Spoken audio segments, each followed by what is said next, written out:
Hello everyone, আমার একটি ছোট্ট মিনি ব্লগে তোমাদের অনেক অনেক স্বাগত। আজ ছিল শনিবার, আজকে আমি একটু যাব ডাক্তার দেখাতে।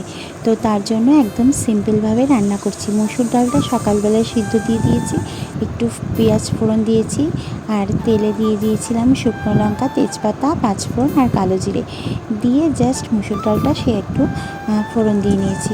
আর এখানে কালো জিরে দিয়ে পেঁয়াজটা ভেজে নিলাম, একটু চিচিঙ্গা ভাজা করব তাই।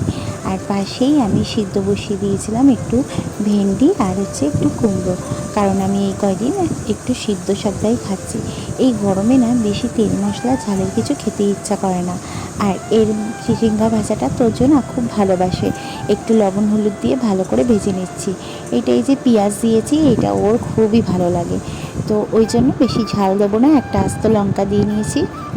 আর তারপরেই দেখো আমি একটু ওয়াশিং মেশিনে জামা কাপড় ভিজিয়ে কাচতে দিয়েছিলাম, তো সেটাও দেখলাম সিগনাল দিচ্ছে হয়ে গেছে, তাই তাড়াতাড়ি এসে বন্ধ করে ভাবলাম এখনই আমি নেড়ে দিই, তাহলে আমার কাজটা সম্পূর্ণ হয়ে যাবে। তো বাইরে যা রোদ, সত্যি বলছি একদমই বেরোতে ইচ্ছা করছে না, কিন্তু কাজ থাকলেই আর কি করার আছে বলো, কাজ তো করতেই হবে, কাজ রেখে তো আর বসে থাকার সময় নেই কারোর। আর ওই জন্যই তাড়াতাড়ি আমি এগুলো নেড়ে দিচ্ছি। আর এই যে নাইটিটা দেখো পরে আছি, একদম ভিজে গেছে, দোতলায় না খুব গরম, ওই জন্য নাইটিটা ঘামে ভিজেই যাচ্ছে। যাই হোক, এই যে আমার ভেন্ডি সিদ্ধ আর কুমড়ো সিদ্ধ, আজকের মতো সিদ্ধটা আমি করে নিয়েছি।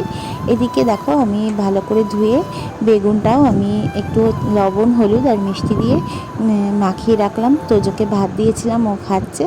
এই দেখো একদম অল্প তেলে আমি এই অনেকক্ষণ যেহেতু বেগুনটা মাখিয়ে রেখেছি, দেখো অল্প তেলেই আমার ভাজা হয়ে গেল, আর খুব না তাড়াতাড়ি হয়। এইভাবে তোমরা করে দেখো, বেশি তেলও লাগবে না। তো আমার বেগুনটাও ভাজা হয়ে গেছে। একদম সিম্পল ওয়েতে আমি রান্না করেছি আজকে, বেশি কিছু রান্না করিনি, কারণ আবার যাবো ডাক্তারও দেখাতে। তো এই জন্য এই জায়গাটা দেখো পরিষ্কার করে ক্লিন করে নিয়েছি। এই যে আমার বেগুন ভাজা হয়ে গেছে, এদিকে চিচিঙ্গাও হয়ে গেছে, ডালও হয়ে গেছে, আর সিদ্ধও হয়ে গেছে। আর যদি দুপুরবেলায় ওরা একটা ডিম খেতে চায়, তাহলে ডিম ভেজে দেবো। কেমন লাগলো ভিডিওটি জানিও। আজকে রাখি, টাটা।